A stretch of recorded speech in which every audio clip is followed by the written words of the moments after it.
question for Foos. What's happening? What's up, Foostorians? How's What's it going? happening, everybody? Oh man, when I was in New Orleans, I found something for you, bro. You in New Orleans? Yeah, when we were in New Orleans doing Skankfest. Yeah. I know that last week was the Skank Festival. Yes. But we shot that podcast as soon as we got to the festival. Yes. We didn't really do anything yet. But I got you a scroll. Get out of here! What is? I saw this lingering for you, around bro. earlier. All right. Open it up. Okay, let me see. Let everybody see. It says, "Oh, Marico." It's for my law offices of Marty Cohen and Associates. Yeah, bro, you go to war, bro. You have that guy holding the front of the battle. Dude, this is hilarious. Thank you for the scroll. Did you really pick this up in New Orleans? It's very nice, the artwork. I mean, you know, notice the swooping M and the A's and the beautiful lines here. You know that comedian Casey? He riffs, Casey. Casey Rocket. Oh, yeah. Casey Rocket showed up and we're chilling, hanging it off. And then he goes, yo, Las Gross. Yeah, Wildwood? Yeah. Oh, is that where you got it from? Oh, Casey Rocket. That's great, dude. I wonder where he picked these up from, dude. He drove, bro. He drove from wherever he came from. He drove to where we're at. Yeah, he's good, dude. You know, like some people have, like, they were jet lagged. Yeah. He had that look of being in a car looking at the road forever. Oh, that road lag. I got to see him there perform. I've not yet met him. He's amazing. A lot of people don't get it. Yeah, he's really A lot hilarious. of people don't get it, but I get it because I've seen that type of stand-up before, you know? Right. Where it was kind of, he's doing a little bit, you know, like, you know, I never forget the time that black people tried to frame me, you know? Right. You know, I swear, you know? Stuff like that, you know? Right, yeah. You know, man, I was in a small town, man. They had a real smart arcade, you know? Right, You know, stuff like that, but I'm being more of a prop comic. I feel like you're doing a really good job of being creative. Though, I'm being more than a prop comic. Than he's not a prop comic. He's not. But everything he says is projected perfectly, bro. Shout out to him. Yeah. Also, bro, I thought about a podcast for you. You could do by yourself. Okay. 5-minute podcast. Got it. I love 5-minute podcasts. You fucking jump in, bro, and you do it like this. What's up, everybody? Mi gente. Wait a minute. Huevos venidos to Butch. Let's one word of Spanish. Today's word is ¿por qué? ¿Por qué? Why? Why? And then this is how you pronounce it. ¿Por qué? Yeah, okay. All right. So far, so good. And then you put it in a sentence in Spanish. Uh, Or throw it in a regular conversation in English. Like something happened and you have to throw it in well, there. positioning is everything with that word, right? So I can't just say, ¿por qué tu maricón? ¿Por qué is why. Yeah. Like why. Yeah. So it'll be like this. I'm going to leave you fucking Butch, you fucking loser. Your car's always dirty. ¿Por qué? Right. So now you do it. You try it. Put in a sentence like that. Okay. But see, that's the thing though, is the way. But just use por qué. Uh-huh. In a situation where you would put why in there. Right. Like, I'm gonna leave you, motherfucker. Why? But what else do you say besides why? And that's, Well, you say how many times can you say why in a sentence and to make it sound different? ¿por qué tu? No. Forget por qué. Okay. Just use the word why in English. Oh, why? Now you forget. Why are you wearing those green shoes? Forget why now and replace it with por qué. ¿Por qué wearing those green shoes? Exactly. That's how you do it. That's how you use it. That's how Okay. you gotta say. You're making it too difficult for yourself. Right. Yeah. Because Because you gotta remember, like, you gotta use por qué the way you used a word like fool, for example, like fool. Okay, fuck you, fool. Okay, that's very aggressive. You're using it more as a verb, as an action. But then you might be proud of this guy because he just won the Academy Award. Fool. Fool. So that's the way you use why like that. Like, but why? You use por qué in a sentence. Because por qué means why. Right. But because the overthinking I was doing was this. Because, like, if I go, why are your shoes green? Why did you wear green shoes today, right? How would you put that in a sentence in full Spanish? Like, with all those other words. So... It'll be like this. ¿Por qué verde zapatas? ¿Por qué te pusiste estos zapatos de chango? Okay. All right. I understood that. Okay. You asshole. So in that way, you would use it first. Or you could also use it this is like the same thing as why. Right. Why would you wear these shoes that look like monkey shoes, right? But then you could say, those shoes look like monkey shoes. Why? ¿Por qué? Okay. Exactly. Zapatos. Yeah, I'm not good. But you want us to. But I'm just saying that because you get too advanced in Spanish. Right. You don't have to say the whole thing in Spanish. You're no sabo kid, bro. You would just say por qué in there like a dude that just throw it in por qué. Por qué. Okay. Yeah. Like if somebody's speaking to you in English and goes, man, the other day I was fucking late to school, man, because this fucking stupid shit got in the way, and then you would throw it in there. ¿Por qué? Yeah. ¿Por qué? Right. Okay. Why? Oh yeah. All right. And then that's a 5-minute podcast. I'm easily confused. That's Welcome. the problem. That was the end of the podcast of Butch learns one word in Spanish and forgets it the next week. ¿Por qué?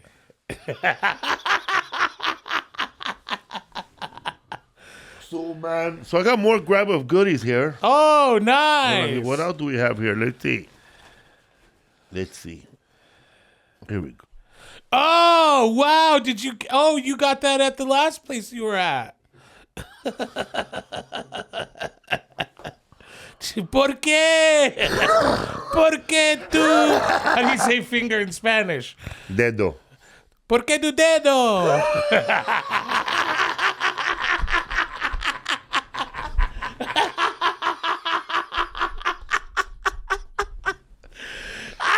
You sound not Mexican. Oh, my God. My mom is rolling in her grave. I can feel it all the way from here. Welcome to History for Fools. She tried to start a fire in there, bro. Bro, she's just... Right now, there's seismic activity in San Jose, dude. It's because my mom's rolling in her grave, and she's fat. ¿Por qué? ¿Por qué? ¿Por qué tu gordita es muerte? How's that? Can a Mexican police officer, Tijuana Police Department, Tijuana municipal cop, arrest a regular cop messing around in Mexico? A regular police officer from here? Yeah. Yes, absolutely. Beat him or do whatever he wants. Because that guy has no power there at all. If you're a police officer from here and you go into another country, guess what? You got no fucking power. But I think the cops here know that. I saw a video of a guy that was drunk driving, and he's an ICE agent, and he was trying to act crazy around a regular cop, bro, and they weren't having it for him. Oh, yeah, bro. He goes, I'm a nice agent. He goes, sir, put your hands behind your head. Okay, so that's also a thing here, too. If you're... He was drunk. Yeah. He was trying to act crazy or fun. Here it is right there. Well, check it out. Play it. Yep. Yeah. Goodbye, brother. Go to fucking jail, you piece of shit. I would moonwalk it. I mean, at that point, he should, because he's ripped enough that they're going to take him to jail no matter what. Like, at that point, bro, they know you're drunk. They just want to be able to prove it. At that point, bro? Yeah. ¿Por qué? ¿Por qué tú borracho? How do you say driving? Manejando. Like, you can still understand what I'm saying. I mean, you're just going to look at me like... ¿Por qué manejando under the influence, puto? Oh, okay, so that's a little Spanglish there, right? Bro. ¿Por qué manejando under the influence, bro? There you go. It's even better. You're fucking shit up, eh? You're fucking it up for the rest of us. We're trying to get to work. Is that They an always throw ICE that- agent? That's a they Mexican always- ICE Yeah, they agent. always try to throw that in there. We're trying to get to work. We're trying to get to work, eh?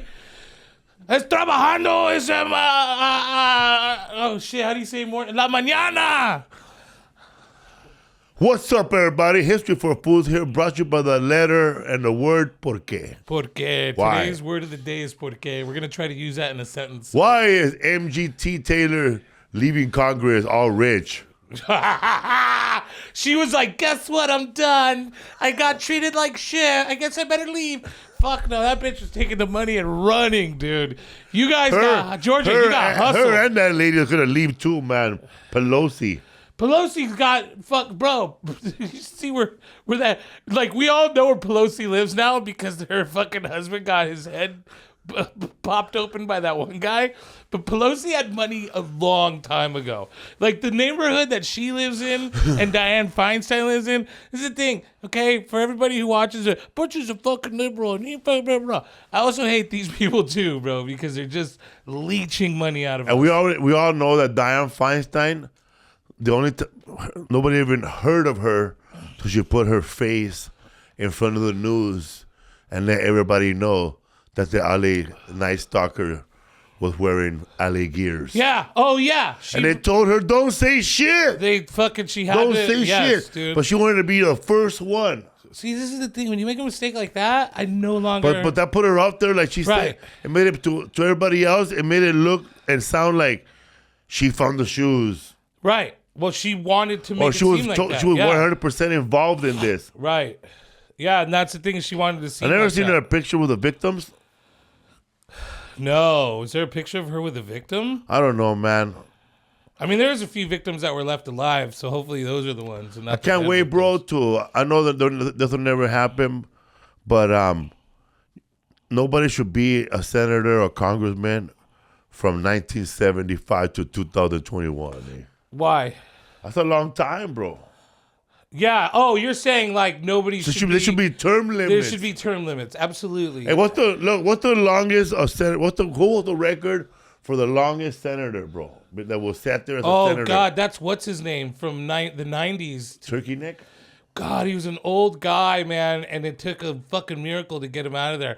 I mean, Pelosi, Feinstein also is one of those that she's so old she can't even vote for herself. How long were they there? Robert Byrd. Yeah, Robert Byrd was one of them. No, who was the record though of the longest sitting senator? Yeah, it's Robert C. Byrd. How many years? For 51 years, 5 months, and 26 days. See, bro, someone like that, bro, that was there when they were burning crosses. Bro, Sure. 51 years, dog. 51 years, bro. He was there. Where did Robert Byrd's? Where was his district? I want to know how bad that town still is. West Virginia. Of course, it's West Virginia. Okay. What city, though? I want to know what district. 'Cause I want to see how good that town is right now. Robert Byrd, a Democrat. So he was. This is the thing is like I wonder how long he was. If he was, because he might have been a Democrat when Democrats were Republicans, but I can't remember when that crossover happened. I do know that it was like, I think it was like the 40s. No, that was before. Was it before? It was before. It was the Democrat was Republican before Lyndon B. Johnson signed the civil rights paper. 1930s. To 1962. Yeah. Because Wow. Lyndon B. Johnson signed the bill of civil rights bill, and then the Democrats that were switched to Republican, bro, and the whole South became Republican. Yeah. because LBJ was the Democrat. That's right. And then he was more like he was more sympathetic towards black people, more sympathetic towards civil rights. And the Republican Party of now was like, we're not about that, bro. We're about getting our money. History for Fools. There you have it, people. LBJ with a big BJ.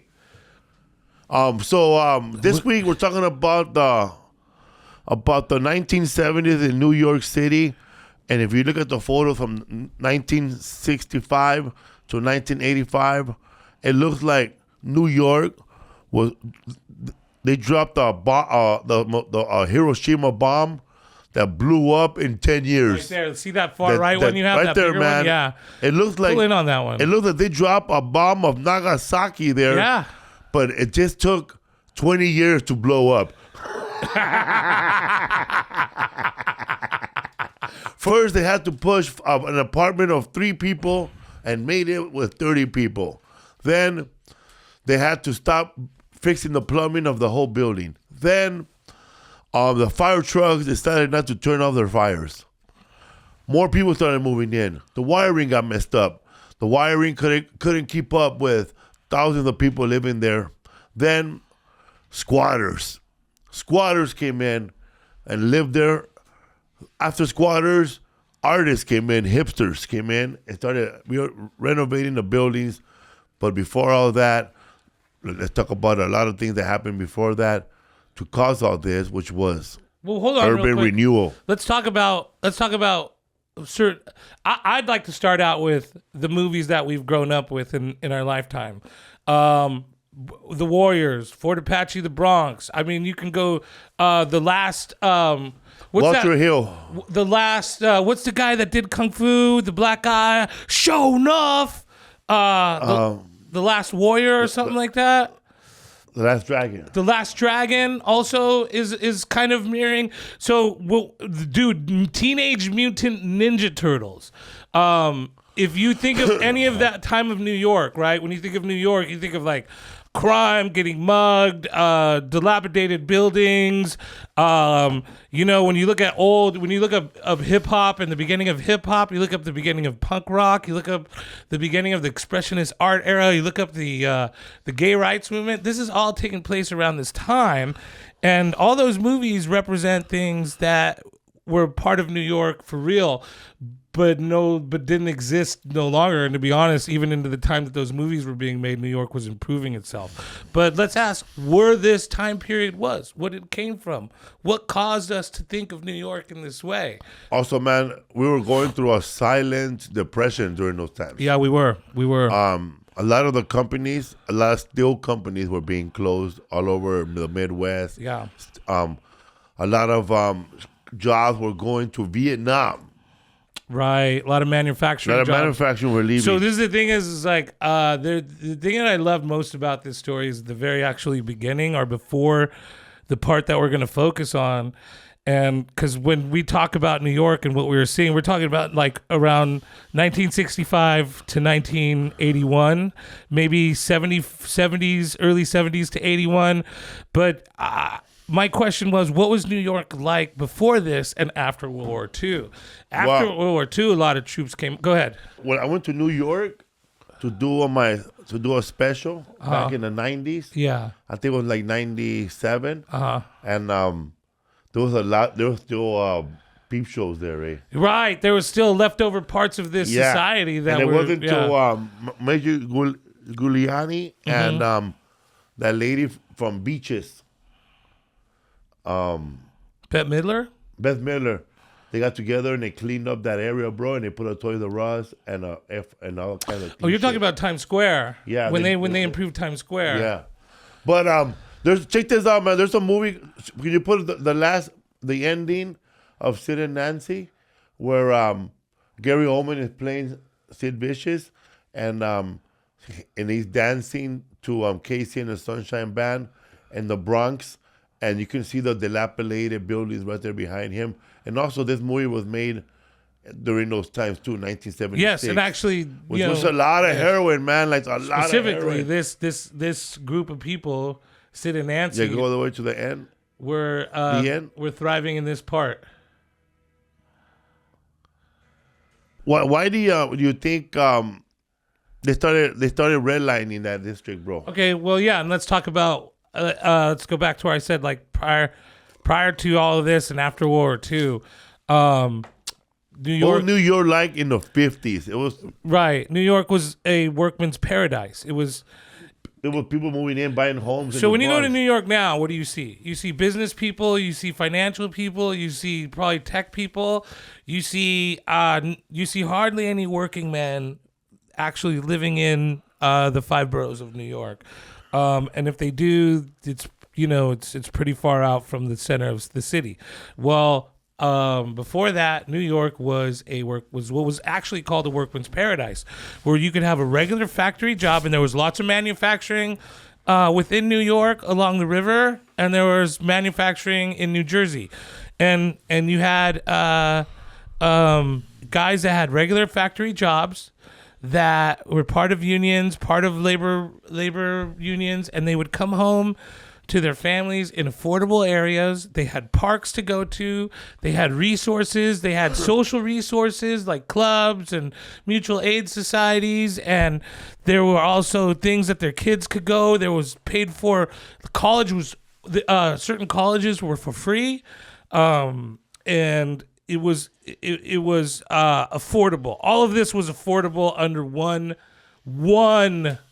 job in the family. Okay. Mm-hmm.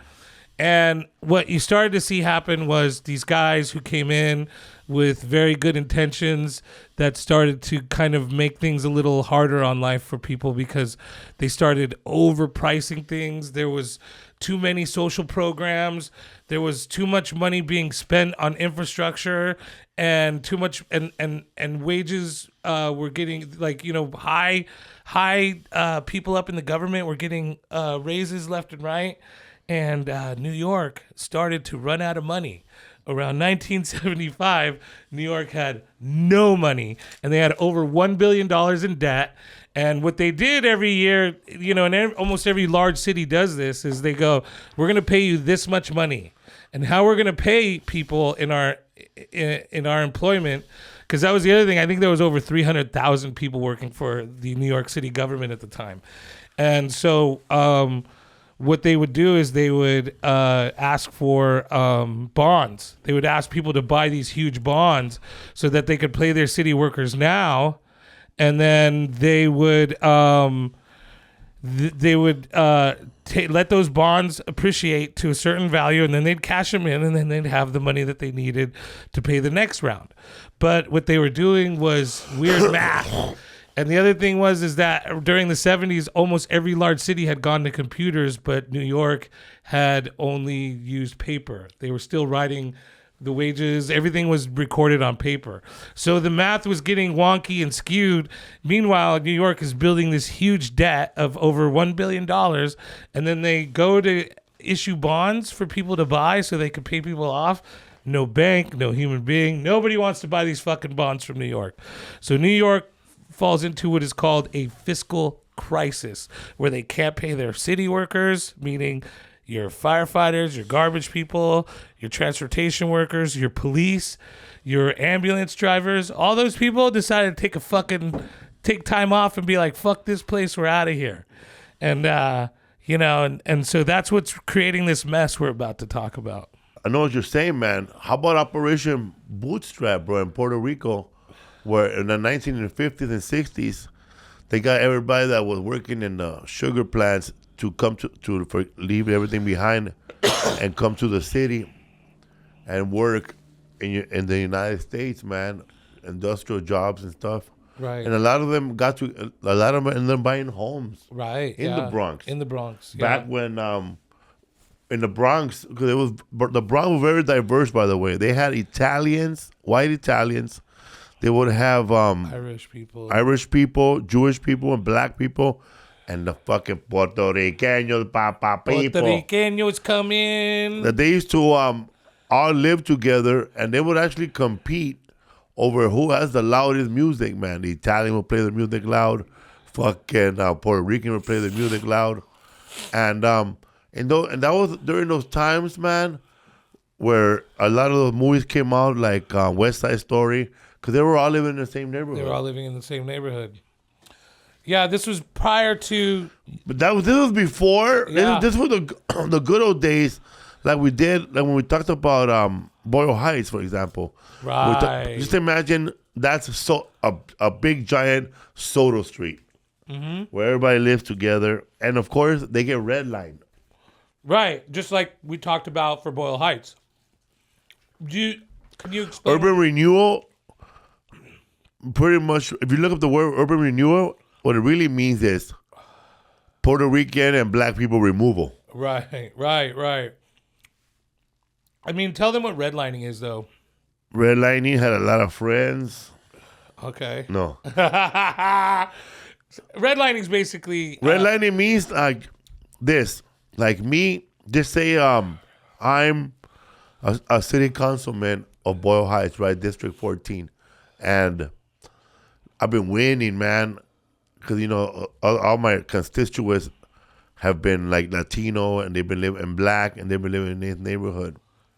So now I noticed that fucking white people are moving in and hipsters are moving in and they're asking for organic food and they're asking for fucking kickball tournaments and shit and cupcake festivals. right. And they're really messing up they're gonna mess up my election in the next 6 years. They might vote me out. So what I start doing is I start redlining the area where they live and push them out to a different district. And then I move around grab all the Latinos and blacks from other districts, and I make one big district of just cool ass Latinos and blacks while I push white people back into the suburb where they belong, where they could sit on their porch and sit on the street there and mind their own business. Yeah, and enjoy their peaceful neighborhoods. That's redlining. Yeah. And then the banks start noticing that I'm gonna stop. They make the loans in that district where they redline. They make it like a risky investment. So everybody in that red line in my Latino neighborhood now, they made it real hard for them to get bank loans from the bank. So they pretty much a bank won't even take a chance in that neighborhood no more. Or they won't be insured either. So they won't be insured. Or given loans for their homes. Yeah, that's why they won't secure a loan for those people because it's too much of a risk for them to get a loan there and buy a home there. Right. That becomes really bad for the people in that neighborhood who are white. So the people who are living in that neighborhood who've been redlined, who are white, it becomes really bad for them too because they don't get a loan either because they live there. So that creates this big thing called white flight. And that's where millions of white people from 1960 to 1970 moved out of the Bronx and they just boned out. And they went to Long Island. Yeah, there was also another. You're missing a factor in that, though. Well, since you're not saying nothing, I gotta throw it in there. Sure. No, I was letting you run with it. But there's also the migration of black people coming from the South that kind of fucks everything up for these so-called fucks things up for these white people because it's a different culture than the black people that they're used to, which are like East Indian people, basically Caribbean people. These people are coming from the South, and so white people are starting to claim that you can't live in this neighborhood with these black people anymore. They're too dangerous. We're getting mugged with the blacks and the Puerto Ricans. It's getting too fucking crazy around here for me and my fucking kids. But all that stuff they saying is true, but that's all stuff that was also that feeds into redlining, because then the press is now focusing more on one robbery. Right. So that, and then so they're really making the neighborhood look bad with these bad news. It could be one person got stabbed, but that the news, the media only focus on that because that's part of the job of redlining is to make the neighborhood be as bad as possible. So later on, people who have a shitload of money can swoop in and buy all this. So you have to scare white people. Even though the problem not as bad as white people think, it's already fed in their head, and it's all the white people. And they start they get exaggerated the way Bush was exaggerating the situation. That's the way they feel. That's the way they feel. Because that's the way that's why they're fed. Nothing wrong with them, but they're just being fed lies. Right, and that's what it starts. I mean, even to this day, we talk about media and the influence that it has on people because one crime and all of a sudden. Well, like that one brother said, they never gave a Negro a chance. They don't, yeah. Because then you get like white people who are moving. Black people who are moving in who have these good jobs and they can't even buy a home in that neighborhood, but they want to live there. Right. And they could afford it. Right. So they got to live in the bad neighborhood. You're forced to. The thing is, you're forced to. And at the same time, what makes it harder is there's this guy named Robert Moses. and he builds urban developer who builds freeways out of New York and into suburban neighborhoods where only white people are allowed to buy houses. And so what that allows, so this is, and you might think, well, what's the problem? This is progress. Absolutely. And I've always said this, and I say this all the time if you follow me. Progress is good or bad. It doesn't matter. Like AI right now, I don't think any artist really loves that AI is a thing. But in my mind, you either got to roll with it or get crushed by it because it's going to happen. People are going to use AI no matter what. So it's the same thing here. You have freeways that are getting white people out of town who are the only people who could buy houses in the suburbs, and you still get to keep your job in the city. You don't even no longer have to take the train. You could drive in and out now and then ignore all the problems of the city. Where before you were faced with the problems of the city. If you lived in the Bronx, that's all you could do is live in the Bronx, and you had to improve your neighborhood. Now, you don't need to improve your neighborhood. Get the fuck out. Let's go to the burbs. Let's let these black people and Hispanic people, or what they call Spanish people, deal with this problem. And so that's what happens is all these white people move out, and guess what? The only people that people listen to when they complain are white people. So what do you think happens once white people leave these neighborhoods and they start to go down and they start to have broken windows and bad plumbing? Nobody gives a fuck about these people anymore. Racist urban development limited access to Manhattan, implementing policies that created residential segregation and concentrated poverty, particularly affecting black communities. Practices like redlining, which denied mortgages and other services to minority neighborhoods. Oh shit! You know earlier, families. Earlier when you said what's redlining? Yeah. I gave you gerrymandering. You gave me gerrymandering. Yeah. So people earlier when I was defining redlining, I was defining gerrymandering. Gerrymandering, which is me securing all the votes over and over. Right, which is also another form of redlining. But redlining that they're talking about here is redlining is a practice systematically denying financial services like mortgages to residents of certain neighborhoods based on race and ethnicity. Mortgages and this is the most important that they're leaving out right here, especially for this subject, mortgages and insurance. Okay, now how do you redline and define what a neighborhood redline is? In this particular case, I don't know what it is like in LA or when they redline San Francisco, but in New York, how they would redline a neighborhood is if it was above 5 to 10% Hispanic or black, okay? And what they would do is they draw a red line around that neighborhood and say, this neighborhood right here is uninsurable and unmortgageable. Without even checking nothing, what type of people they are. Nah, man. They're not, well, because they can't say it necessarily straight out, but what they're saying is, don't give money to these neighborhoods because it's black people and Hispanic people, and all they're going to do is ruin the neighborhood. And so, you have a neighborhood, and again, this going forward, hang on to this part right here, you guys. These are uninsurable buildings. This is important to know down the line in this particular episode because this is super impactful to what happens next. These buildings are not only can you not buy anything in this neighborhood, like you can't get a mortgage, you can't insure the building either, and there's no more white people. You have Puerto Rican, Hispanic, Honduran, Chinese people that are stuck in this neighborhood. Like, even if you had the money, let's say I'm a sanitation worker and Joe White Guy, ¿por qué? And Joe White Guy next to me is a sanitation worker, and we both have 25 years experience. We're both level 5 management in this business. And I'm bringing home a lot of bacon for me and my family where we can afford to buy our own home. But I'm Hispanic. Joe White Guy goes to the burbs, buys a house. He and me are actually friends. And he says, hey, Butch, come on out to Summer Heights. It's great. So I go visit Summer Heights with my wife. We go to look for a house. And then we're told at that moment, sorry, you're not allowed to buy property in this neighborhood.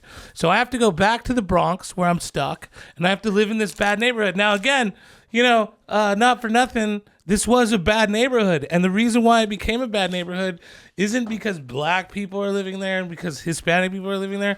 It's because there's no one taking care of it. It becomes a shithole.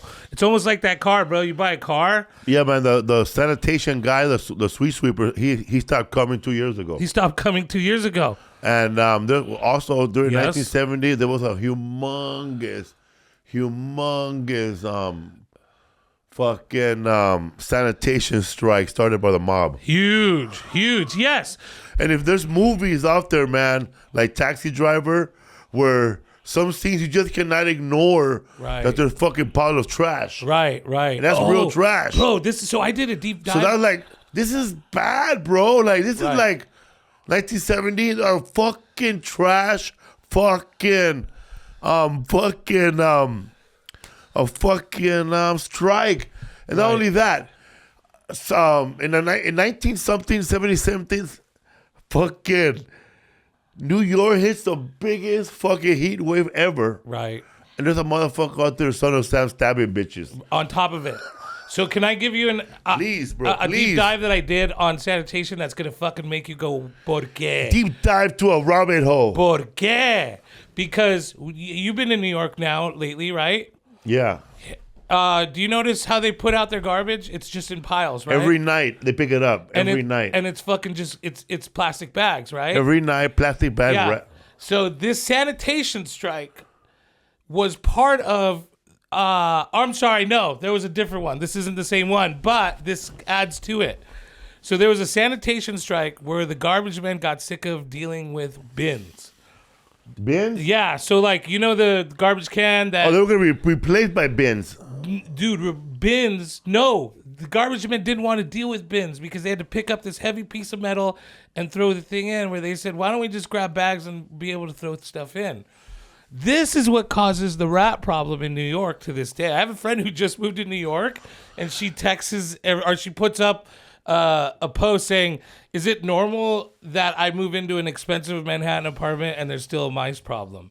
And people are like, yeah. Mises. It's part of, like, I remember moving here to LA, and almost every place I looked at, they were like, we have a bit of a roach problem here. And I'm like, bro, where can I not find roaches in LA? And apparently it's part of living in a tropical environment. People say, oh man, check out my apartment for $795, but there's like 100 apartments in that building, in that same apartment. Right. But you pay $795 a month. Right. And you have half of this, bro, that's your room, half of this for $795. But you hear this at night. Right. Yeah, fuck all that, dude. And you go like this, you have a date over. What's that? Oh, that's just Joaquin playing with papers. So Joaquin could go away if you wanted him to, New York. Just go back to having bins. Joaquin is a rat, bro. Yeah, I figured that. And that's what I'm saying is they have. So they went to. So they still go to plastic bags to this day. They still use dude, no bins, bro. I was blown away because I stayed in the Bronx. Not one bin. No, I stayed in Brooklyn when I was in New York. That time Not we even went. a metal tin trash can sometimes. I remember thinking, is there a garbage strike here? Because every day I'd walk out and there'd be garbage piled up on the street corner. Every night. Yeah, and I guess they pick it up every night, but that doesn't matter. Rats. Imagine, bro, that just sits there for a whole week of people just the same restaurant dumping their trash in front of the place. Oh, every day. bro, the amount of garbage that piled up during that strike, because it was like 30 tons a day. It stunk, probably, huh? It fucking stunk. And that's the thing, man, is like, I kind of... So imagine the city is that bad. So the city being neglected with that, right? We got peep shows. We got pimps. We got heroin. We got the French Connection. And now the buildings are falling apart. Because those buildings been there since the beginning of time. Right. And as we're running to kind of... Zigzagging and shit. We're not, because we're running two subjects next to each other because they're relevant to each other in New York, where you have the Bronx is burning, which is almost its own different subject, but it's in corporation with the fact that New York is running out of money. There's no funds for anything. And there's no funds for that person that owns that building to renovate now at this time. There's no government funds for it. There's nothing, bro. There's no human funds for it. No one wants to help these people. And at the same time, New York is trying to do cost cutting because they're running into a financial problem, which happens in 1975. And what you have, because we're about to talk about the Bronx fires, is you have fire departments being cut in these neighborhoods. You don't have fire departments cut in good neighborhoods. Good neighborhoods had fire departments that were showing up for cats in the trees and shit like that. So this is a thing that's Kim Kardashian neighborhood. They pay enough taxes to have their own fire department in that district. Yes. Yeah. Okay. Great. Good for them. But what are we doing for the people who can't afford that? But I'm just saying that they have the Right. Saying what you're saying, they have the money to have their own firemen, but these people don't. Right. And to this day, it's a true to life fact that bad neighborhoods are more prone to fires than good neighborhoods. Technology does that. Well, man, if you're like sitting here, man, saying the government owes me electricity. Yeah. This is what you shouldn't be doing, man. And this is what you shouldn't be doing, man. You shouldn't put in an outlet in that wall. Right. That connects to 8 motherfucking things. Right. That's also a thing. But see, there's lack of education here. Again. But also, man, think about it. Back then, man, all the corn were made of cotton. Of course, yeah. Which is crazy, right? Like you're fucking one spark, the whole thing catches on fire. Bro, we live in the world of mattresses that are fire retardant, but our parents lived in the world. You can't say retardant, bro. You gotta say slow. But our parents lived in a world where if a mattress caught fire, it would explode. It would almost like go up so quickly. So like that's the thing, man. Again, it's like. You have immigrants coming from another country where there's no electricity. You have people coming from southern states where they barely got electricity, and if they do have electricity, it's not the safest way to get it. And nobody knows how to not overload a circuit, or if a circuit could be overloaded. All these things. What happens if you leave the gas on and you don't ignite it, for a long period of time? So like there's a bit of ignorance, not from because these people are stupid. It's because nobody educated these people. Where in a different neighborhood, you don't even have to worry about your stove because that's the maid's job or the butler's job. So there's a reason why bad neighborhoods are more prone to fire. And then let's go back to, again, these people are not these properties are not insured, and they're redlined. And so what do you do if you're a landowner? Let's say I own this building that in the Bronx, Felipe, and I can't sell it because no one's going to buy it. No one could get a mortgage for it.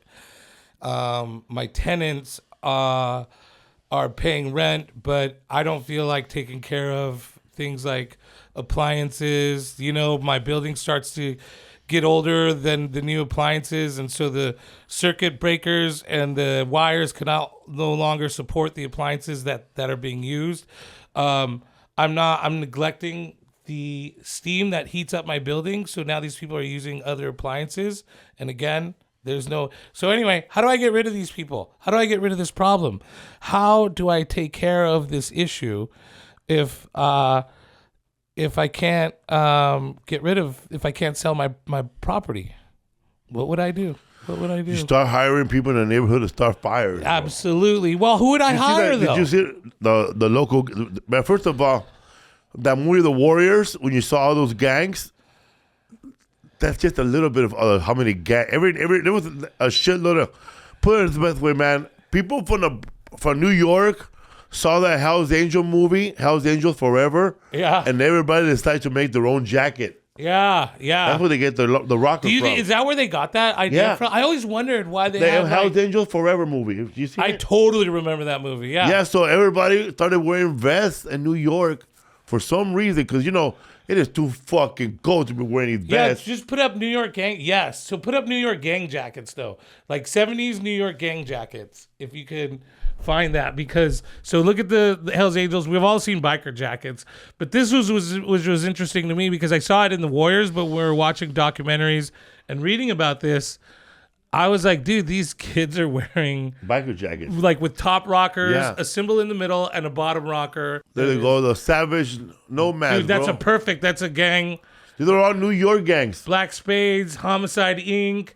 Yeah, these are all fucking dope 70s gangs. Not one motorcycle. No, fuck no. Well, you didn't need to go from to one end of the And block these guys to the will other. protect the neighborhood, man. Look up Luis Guzman. Luis Guzman, New York gang. He was in a gang too. Oh, was he really? Well, you don't see him the best. If you guys don't know who we're talking about, Carlito's Way plays Pachanga. There we go. There's Luis Showing Guzman. you young over there. The left one over there. Right there. Boom. Bro, there he is. Oh, wow. That is him in the middle, if you can tell from here. Yeah, but that fool grew up in the Lower East Side. Put up Lower East Side, 1970s gangs. Luis Guzman. So it wasn't just the Bronx that had these gangs. It was all of New York gangs. All of New York, bro. Okay. Because all of New York was falling apart.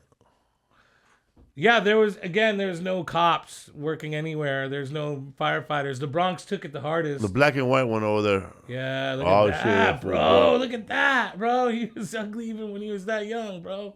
Wow. Put the one over there with a trench coat right there in the bottom. Right next to Gracias, come again. Next to that right there, boom. Yeah, man. That's what I'm talking about, baby. So you would hire these guys to burn your building down? Did you see that one lady that she goes they interviewed that one lady in that movie, the documentary The Bronx is Burning? Yeah. Do you ever feel bad about burning those fires? Yeah, she said she built over. All of them. Yeah, she said all. Well, yeah, because that's the thing is you go, well, why would you burn down your own neighborhood? Right? Well, that would be my next question is, so you can get people from your neighborhood to burn it down. Why would they do that? Because these people are poor and they were getting offered about $250 to burn down. And this is how they did it too. It's very methodic. So when you go and look at I think the lady that we were watching in this documentary found 60 cases in 4,000 arsons in 1 year. And almost all 60 cases said that had the same theme. It was an old building. The fire started on the first floor, and the people who committed the crimes claimed that someone paid them. And it's usually two male youths claiming that someone paid them to burn the building down. Now, who the fuck would do that? Probably the landlord. Why would you burn it from the top story? Because you destroy the entire building by burning from the top story. One, you light the fire, it burns down the first floor first, and then it spreads out to the buildings next to it, which catch those buildings on fire. Then the firefighters come, and when they go to put out those fires, you have water going to the top floor directly, and thousands of gallons. When they put out a fire, we're talking thousands of gallons of water. And all that water is now trickling down through all the rooms in the building. So now the building is now completely defunct, can no longer be used, has to be vacated and abandoned. And even though there was no insurance for these buildings, there was a state fund insurance brokerage that was run by the state to help these people who couldn't get out of these fires. Now we're talking like 30 fires a night. We're not talking like 1 or 2 fires in the Bronx. We're talking 30 fires a night, close to 40,000 fires overall throughout the 70s. And all these buildings were either condemned or burned to the ground. Look up this guy, man. Harry Chapowski. Harry Chapowski. He was a fucking real estate operator who has been described as a front man for all those slums. Oh, he's a fixer. Fixer. He's a fixer. That's what they called it. It was a fixer. It was a guy that worked for the state that was a brokerage for insurance. So the state put together a fund for all these. He's an art dealer too, bro. Was he an art dealer? Yeah, Fucking crazy, shady, bro. Shady, dog. So they put together a fund for all You these find him? fires that were happening, and during What's during his this Instagram? time, you could go, hey, listen, Harry, Instagram. if you I'm spelling his name wrong. Sorry. if you give me a certain, so my building just burnt down. If you deem it at 100,000 and I get 100,000 out of it, I'll give you 25,000. Is what the kind of the deals they Yeah. were making on these people. The way Trump does real estate. Well, and again, this era gave us Trump. This era gave us not only punk rock, hip hop, punk rock, Did I say punk rock already? The Expressionist art era, AIDS activism, gay rights activism, also gave us Trump. Mod, Blondie, Mod came out of it. CBGB. Right? CBGB, but Trump as well. Trump was non-existent up until this point. His dad gave him $4 million to survive on, and he went around claiming he was the richest businessman in New York at the time, and he was able to squeeze into properties that nobody wanted, buy them, demolish them, resell them, and make more money. Yeah, bro, he was a member of the Guggenheim, bro, that guy.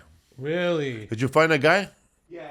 I can't find pictures of him, but I found that he was a board member and he owned more property than anybody else in New York at one time. Oh, wow. So he was kind of like Trump's dad, I guess. Right, yeah. Well, there's a whole thing about Fred Trump.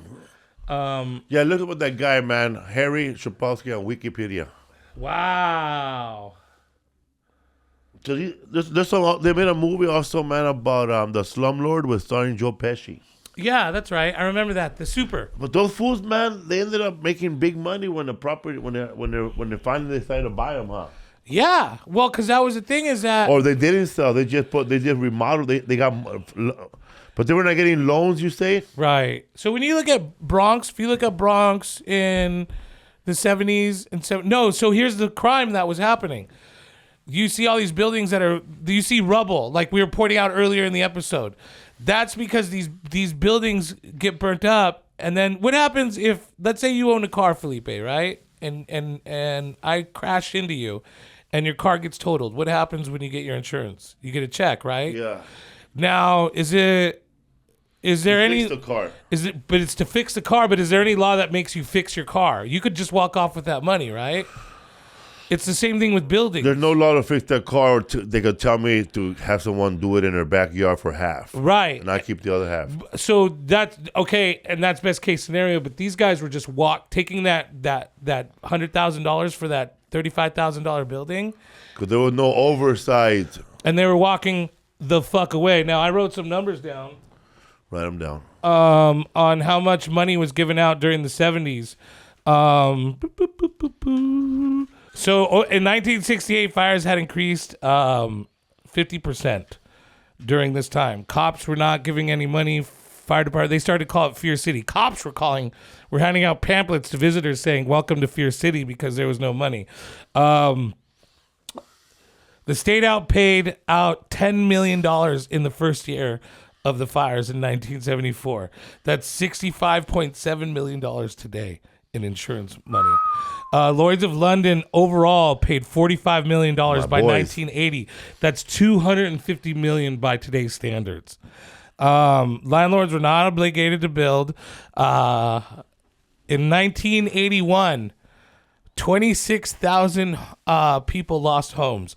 By 1980, 127,876 people had lost their homes in New York City. And in that time, 200 to 400 people had died. And yeah.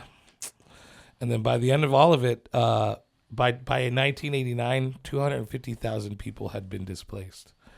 Damn. That's approximately 100. 80% of the housing.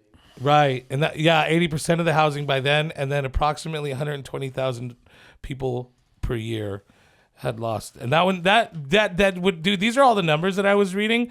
This was 30 fires every 24 hours were happening in the Bronx. Damn.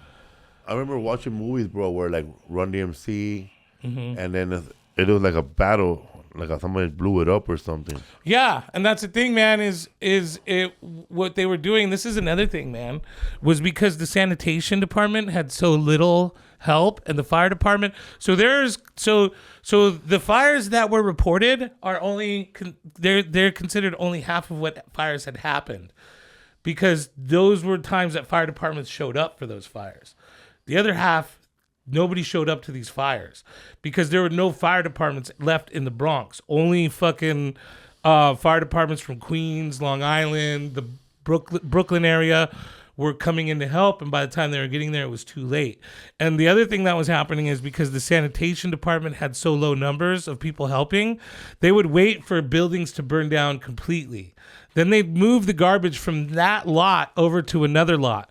And then they would literally wait for about 4 or 5 buildings to burn down in the neighborhood to push everything into one lot and then have the sanitation department take it. That's how fucking dark this was, you guys, is that they knew these houses were going to burn down. It was just a matter of time. Click on that right picture up at the top right there. Yeah. Yeah, they're just empty lots. That's what happens, is they just started to let them burn down because there was nobody to help them. I send you a picture right now, man, on your Instagram. Post it. And then also, this is not including the blackout of 1977 that ended up causing riots and even more destruction throughout all of New York, including the Bronx. That was a whole neighborhood at one time, huh? Yeah, the Bronx Where was people with huge. homes and all that, huh? This was the South Bronx. It was huge. I mean, dude, again, 30 fires every 24 hours for almost a decade. Homes were burning, and no one was showing up. That's a lot. That's a huge area of people, over a 250,000 of people were displaced by these. Look right there, bro. Okay. What am I looking at? The Bronx. A little girl sitting in front of her porch. Yeah. A child sits in a doorway of a rundown building at 135th Street and Willis Avenue in the South Bronx, December 26, 1976. The photo was taken by Dan Farrell, New York Daily News. It's funny, man. These pictures were winning prizes, Nobel Peace Prizes. They were winning photos, but none of that money was going back over there to the people, to the rich people. They were nice to look at it. Oh, look. ¿Por qué?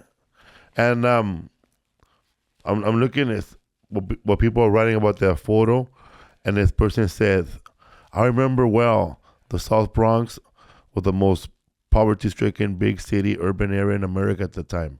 We lived on 146th Street between Amsterdam and Broadway. The South Bronx is still part of the poorest congressional district in the country, and the Bronx as a whole is the poorest urban county in the United States." That's not true, but okay. Urban. Yeah, I'd still argue with that. I looked up houses in a building one time between Oakland, and they were cheaper here. They're cheaper here, but what about Philly? No, some of South Bronx. Right, but you said urban, so you still leaving out Philadelphia, Pittsburgh. What neighborhood in Philadelphia, though? I don't know, but I'm sure there's Look up. Because the problem is that New York is widely now. The person who wrote this comment, he wrote it 4 years ago. Oh, okay. Well, that could be, but I doubt. I mean, I visited the Bronx. It's not a great neighborhood. South Bronx? Yeah, I visited. Show a picture of South Bronx now. Yeah, it's not. It's actually really beautiful.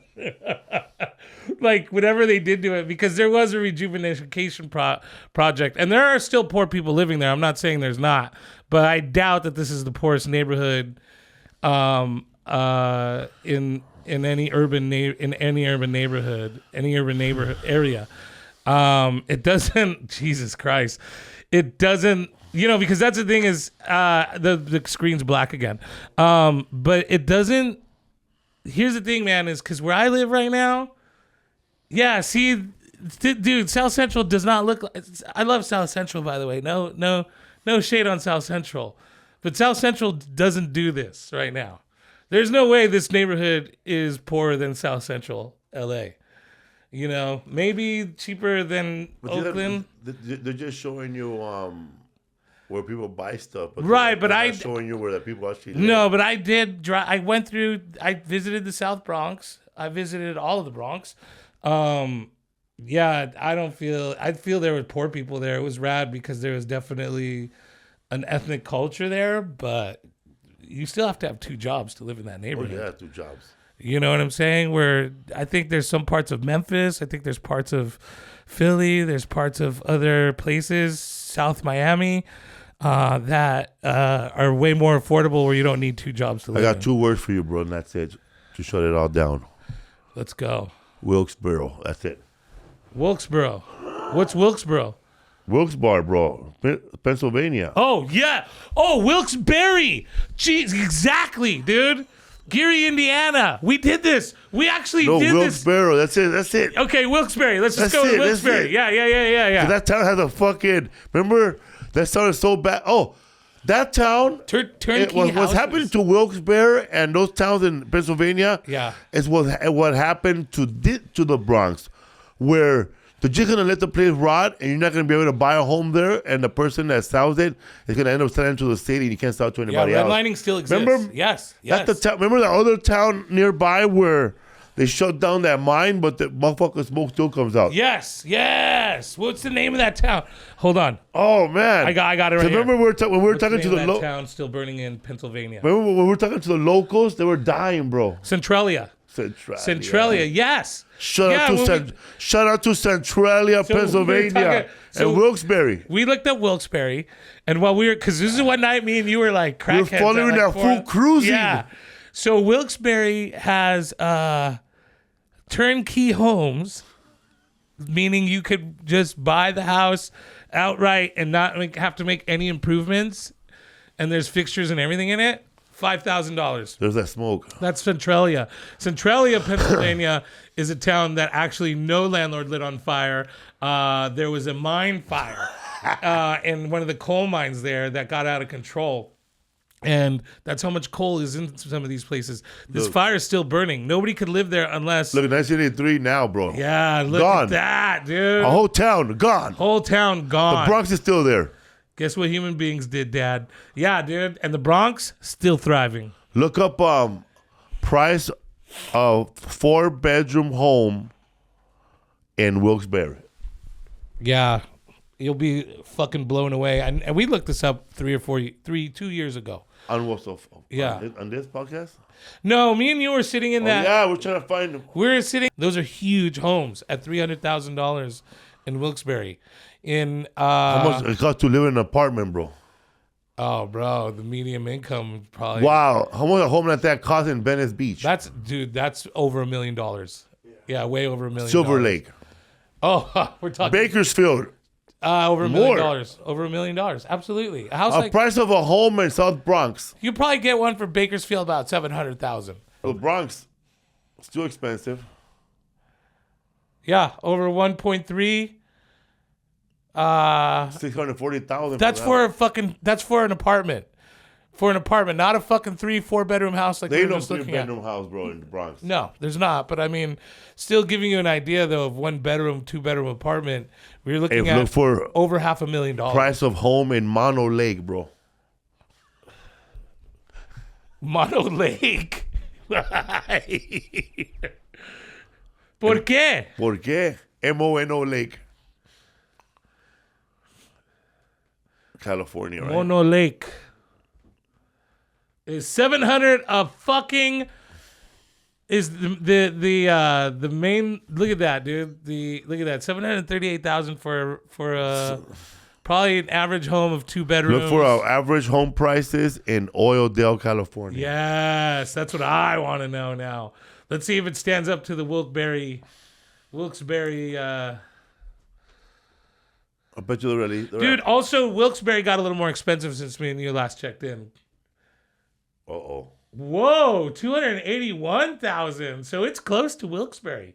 Oildale is probably one of the cheaper. So there you go, man. You're talking about you're going to move to Texas? You're overpriced. Go to Oildale. Yeah, go to Oildale, bro. You can still move to Oildale. So basically, man, urban decay. Look at the word urban decay, and we'll read the definition of urban decay. Because they always throw that in there, bro, when they're doing all this crazy stuff. Especially when they're talking about urban renewal. Yeah, or when I hear urban renewal, it's always removal in my head. Yeah, well, because they're getting rid of... Here it is. Urban decay is the process of decline in a city or urban area characterized by the deterioration of buildings and infrastructure, abandonment of property, and a decrease in economic activity. This phenomenon is often driven by economic shifts like deindustrialization, population loss as residents move to suburbs, and a lack of investment in public services, leading to neglect and social problems like higher crime rates. The resulting in fiscal blight can include graffiti, trash, vacant lots, and overgrown areas. Also, sounds like it could also mean the beginning of hip hop and punk rock music. Hard times is coming to your town. So take a look. Don't let it get you down. Hard times. You remember that song, Hard Times? Yeah, totally. MC? Yeah. A man came around the neighborhood. He promised to take us to Hollywood. That's what he said. He put shit in our head, and then he took off with all our bread. Hard times. Happened to me too, bro. Somebody took out with my money. Right. But now I make sure there's an ATM in a massage parlor. Fuck yeah, dude. That's another 70s New York invention was the ATM. What's up, everybody who listens to the History for Fools? What else you got, bro? You scared? I want to give a shout out to some of the people who have been sending me money to help. Again, if you send me anything, none of that money goes to my leisure activities. It all goes to it all goes to the books that I read, things that I buy, tours. Sometimes, like, last time one of the contributors paid almost strictly for all. When I did, when we did the Ride of Paul Revere, I had to do a few tours to help with the podcast, and that was paid for by contributors. So contributor Ray Ballardes, thank you for your contribution. Dean Iniu, thank you for your contribution. And Butch McLeod, always, thank you for your amazing contributions. Back to you, Randy Archepo, whatever you decide. This is fucking... Bro, it looks perfectly around your head, dude. I want to give a big shout out to everybody in the RGB. This is the RGB guy. Everybody out there, you know who you are. Don't forget, I'm going to be at the big show at the Palenque.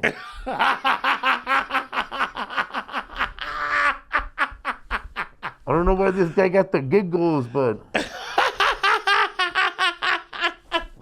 I'm sorry, bro. It's so good, dude.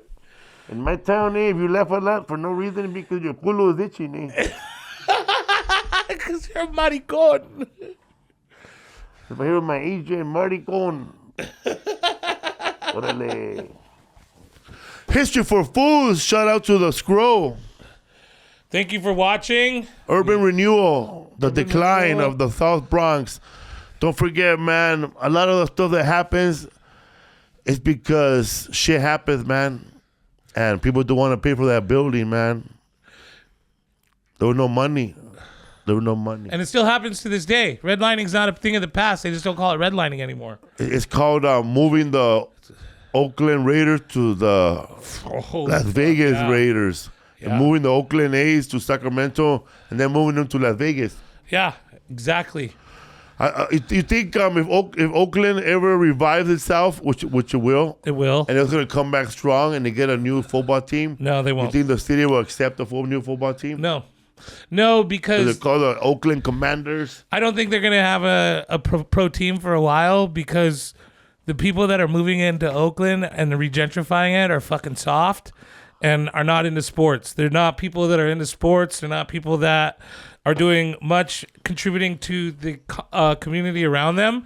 They're contributing to themselves, and they're selfishly taking what was once a beautiful neighborhood. What happened in the Bronx, because when we watched that documentary, if you see at the end, they take back their own neighborhoods. A lot of these people take back their own neighborhoods and are still fighting to keep those neighborhoods.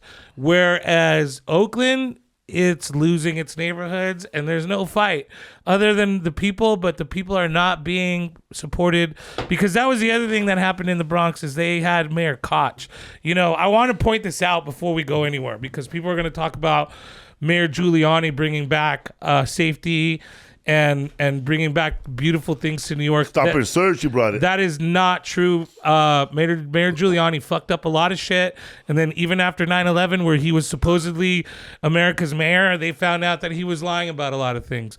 I did a deep dive on Giuliani because I wanted to know how someone who was so highly regarded in their community could fall from grace and be the buffoon that they are now, but apparently their community hated this man. I have a hair dye leaking in here. So where did the rejuvenation, because New York's beautiful. When I went and visited, all of it was beautiful. Where did that come from? That came from Mayor Ed Koch, who was supporting social programs, who was going back to running the workers' paradise that they have, which is what I feel Mom Donnie's doing now. But they had Mayor Koch and David Dinkins, who did a lot. And Dinkins got a bad rap and was pushed out by Giuliani. You mentioned George to Dinkins. But Dinkins did a lot for New York and didn't get the credit that he deserved. But yeah, so that's happening in other places. But like I said, like Oakland, San Francisco just pushed out all its fucking poor people. Didn't give a fuck. Redlined the fuck out of San Francisco. Oakland, it's happening in the same place. Nobody gives a fuck. And right now where I'm living in South Central LA, there seems to be some sort of movement of keeping the neighborhoods the way they are. Like you go to Boyle Heights, bro. Boyle Heights, where you grew up, East LA are perfect examples of the people that were rooted in that neighborhood, keeping that neighborhood the way it is as much as they possibly can. Shout out to Boyle Heights, man. Yeah, shout out to Boyle Heights, beating man. up local artists. Shout out to Boyle Heights for kicking out art studios that belong to non-Latinos. Right, yeah. Yeah, Boyle Heights is a prime example of a neighborhood where its people hung on to its culture and its place. Did not happen in any towns that I could name in the Bay Area, unfortunately. You know, even East San Jose was taken over by a bunch of white people. I was one of the first comics to mention gentrification in their special. Yeah, that's probably true. I said my neighborhood being gentrified, man. They're trying to raise my rent, man. So I started doing graffiti outside the neighborhood, getting loud, because I want my 4-bedroom to stay at $600 a month. Do your part, people. Do your part. Play your part. You see a cholo writing on the wall? Let him. You tell him to the correct way to write F-U-C-K. Yeah, you yell out, "Thank you for your service." See you next week. See you guys next week.